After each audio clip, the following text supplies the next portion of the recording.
Hey, what's going on YouTube? Storm here with this episode 2 of the criminally underrated Yu-Gi-Oh card series. This is where I talk about a card under its classification, meaning whether it's like a synchro monster of a certain level, such as the previous card I talked about, Thought Ruler Archfiend, or a card that's in a certain category where people forget it exists. Now, this little bad boy right here, Skill Prisoner, fits very comfortably into this category. Now, Skill Prisoner is basically monster effect negation in its best form if you're trying to protect from targeting effects. Now I'm going to read the card, but the best way to explain it is, for those of you who've tried Forbidden Dress, if Forbidden Dress had a baby that had protected from targeting effects or resolution, that's what this card is, but I'm going to go ahead and read it first. It says, target one card you control this turn when any monster effect resolves that targets this card at activation. That's the best part of this text. Negate that effect. During either player's turn, except for the turn this card was sent to the graveyard, you can banish this card from your graveyard, then target one card you control, and it's the same thing.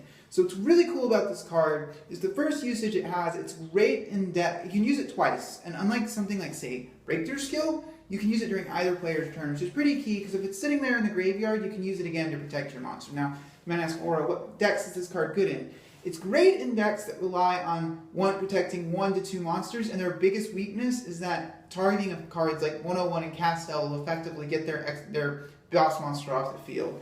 A good example, 2 really good examples are obviously one of my favorite decks, Valiant Boxers, because the deck's greatest weakness is that people can bounce my Lead Yokes or Nova Kaisers with Castel. Same thing goes for something like Evil Swarms, where you really want to keep Ophion on the field as much as possible to keep your opponent from summoning those high-level monsters. The easiest way to get Ophion off the field is, obviously, is summoning a rank 4 and bouncing it. So that's what this card really covers for those particular decks, is that's what it's amazing against. Also, it's pretty good if you're playing any kind of deck that really is biggest weakness is monster effect removal, particularly when we have cards like Castel and 101 that are rank 4 staples right now. That this card is your friend. Now, another use, the graveyard effect is amazing as well because it's during either player's turn. So if this is sitting there in the graveyard, provided it hasn't been sent there this turn, you can chain it again. So this is also great against decks like, say, Clifforts, because their helixes, their stealths, they have a lot of targeting effects that bounce things. Now with Stealth's case, you'd have to chain this card preemptively before Stealth hits the field. Otherwise, it'll get bounced anyways, because you can't chain this card when Stealth hits the field due to its Star Eater-like effect when it hits the board. Now, the graveyard effect is also important because it's great in any kind of mill deck, because if you've played Light Sworns, any kind of Light Sworn deck on a lot of the many different Yu-Gi-Oh programs where you can play online, you've probably played tons of bad builds that are running trap cards not named Breakthrough Skill and this card. This card is great in mill decks such as Light Sworns or Infernoids, because the cool thing about this card is if you mill it, you don't really care because you can use it again. Now, say this has been sitting there in the graveyard on a turn, and you drop a Judgment Dragon.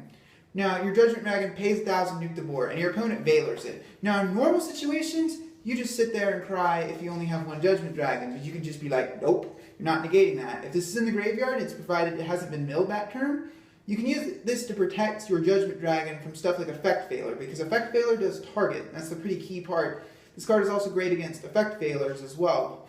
The other thing is, obviously, examples Infernoids. Say you drop an Unuk or a Devi, and you try to activate the effect, and they try to Valor. Well, if this is in the graveyard, you can just chain this and be like, nope, you're not Valoring me, your whole board or back row, whatever is going. So that's what I think this card is really at its best, is in mill decks and decks that rely a lot on protecting particular monsters. So anyway, guys, I thank you for watching this video today. I really appreciate it when people watch my videos. Tune in on Tuesday, Thursdays, and Fridays for more Yu-Gi-Oh content. And if you like what you saw from this video, please subscribe. This is Storm, signing out.